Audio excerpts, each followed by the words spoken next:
હાલો friends, આજે આપણે બનાવીશું બટેટાની પૂરીની રેસીપી। તેના માટે મેં અડધો વાટકો ભરી અને બેસન લીધો છે। બેસનને મેં સાળી અને પીસી લીધો છે। હવે તેને આપણે એક વાસણમાં નાખી દઈએ।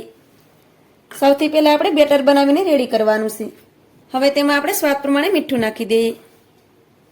ચપટી જેટલી આપણે હળદર નાખી દઈએ। એક ચપટી જેટલી આપણે હિંગ નાખી દઈએ। થોડાક આપણે તેમાં લીલા ધાણા નાખી દઈએ। હવે તેમાં આપણે થોડું થોડું પાણી નાખતા જઈએ અને બેટર બનાવી અને રેડી કરી લઈએ। બેટરને આપણે આ રીતે હાથેથી જ બનાવશું, જેથી કરી બેટર આપણું ઝાઝું પતલું ન થઈ જાય।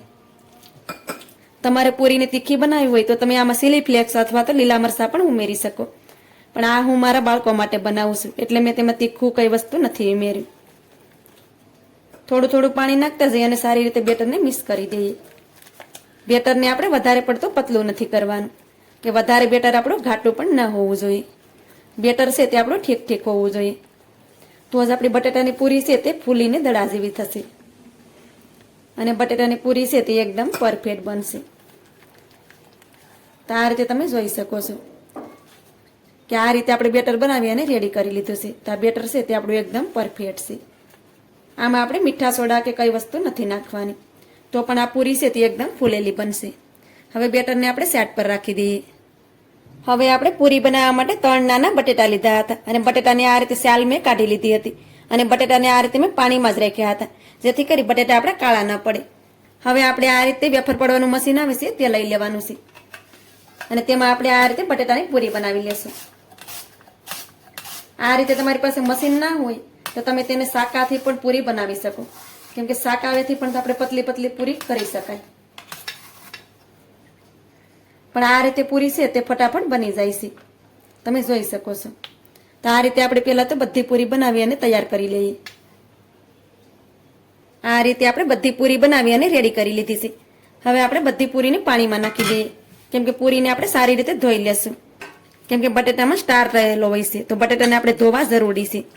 તો 2-3 પાણીથી આ રીતે આપણે ધોઈ લેવાના। આ રીતે ઘસી અને બટેટાને આપણે ધોઈ લેશું। બટેટાને આપણે સારી રીતે પાણીથી ધોઈ લીધા છે। આ રીતે ચોખ્ખું પાણી થાય ત્યાં સુધી બટેટાને ધોઈ લેવાના, જેથી કરી તેમાં સ્ટાર રહેલો બધો નીકળી જાય। હવે આ રીતે કિચન ટવલ લઈ લેશું અને બટેટાની પૂરી છે તેને આ રીતે રાખી દેશું તેની ઉપર,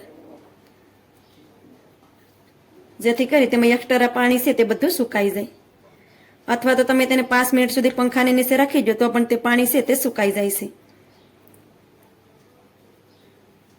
હવે આપણે આ રીતે રૂમાલ લઈ લેશું અને પૂરીને આ રીતે આપણે લૂસી લેશું,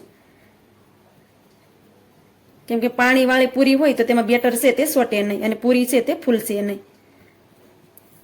અથવા તો પૂરીને તમે 5 મિનિટ સુધી પંખાની નીચે રાખી દો તો પણ પાણી છે તે સહેલાઈથી સુકાઈ જાય છે।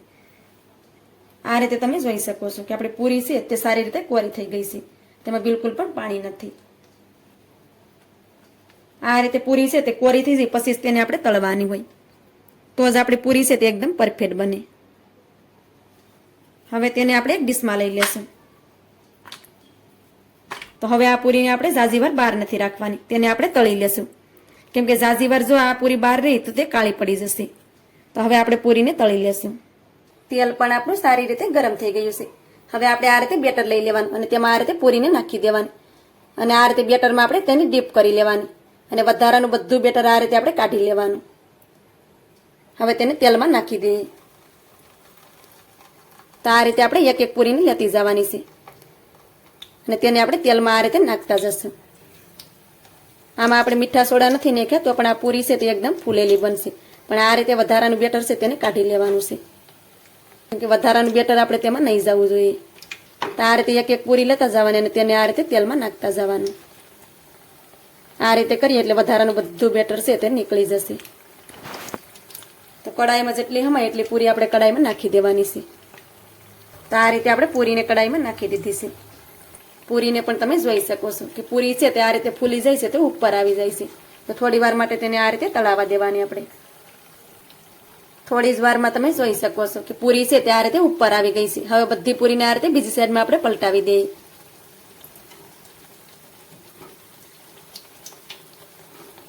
થોડી વાર તમે આ રીતે રહેવા દેશો એટલે પૂરી છે તેની મેળાએ જ ઉપર આવી જશે અને તે ફૂલેલી ફૂલેલી બનશે। તમે જોઈ શકો છો કે પૂરી આપણી એકદમ ફૂલી અને દડા જેવી થઈ ગઈ છે। તેમાં આપણે મીઠા સોડાનો ઉપયોગ પણ નથી કર્યો, તો પણ પૂરી છે તે એકદમ ફૂલી જશે અને આ પૂરી છે તે લાંબા સમય સુધી ક્રિસ્પી રહે છે. હવે પૂરીને આપણે આ રીતે બંને સાઈડમાં ફેરવતા જઈએ અને પૂરી આપણી ક્રિસ્પી થાય ત્યાં સુધી પૂરીને આપણે તળી લેવાની છે. આ રીતે આપણે પૂરીને બંને સાઈડમાં ફેરવતા ગયા છે અને પૂરીને આપણે ધીમા ગેસ ઉપર જ તળી લીધી છે. પૂરીને પણ તમે જોઈ શકો છો કે પૂરી આપણી એકદમ ક્રિસ્પી થઈ ગઈ છે. પૂરીને તળાતા 1 થી 2 મિનિટ જેવો ટાઈમ લાગ્યો છે અને પૂરી છે તે આ રીતે ક્રિસ્પી બની ગઈ છે. હવે તેને કાઢી લઈએ. પૂરીને આપણે ધીમા ગેસ ઉપર તળશું તો પૂરી છે તે એકદમ ક્રિસ્પી થશે અને અંદર સુધી તે સડી જશે. આ રીતે પૂરીનો અવાજ પણ તમે સાંભળી શકો છો કે પૂરી આપણી એકદમ ક્રિસ્પી બની છે. હવે તેને આપણે એક ડીશમાં કાઢી લઈએ. હવે આપણે આ જ રીતે બધી પૂરીને તળી અને રેડી કરી લઈએ. આ રીતે આપણે બધી પૂરીને તળી અને રેડી કરી લીધી છે. તો મારી આજની રેસીપી તમને સારી લાગી હોય તો લાઈક કરી કોમેન્ટ કરી દેજો. ચેનલ પર નવા હોય તો ચેનલને સબસ્ક્રાઈબ કરવાનું ભૂલતા નહીં. તો મળીએ એક આવી જ નવી રેસીપીની સાથે. ત્યાં સુધી બધાને જય માતાજી.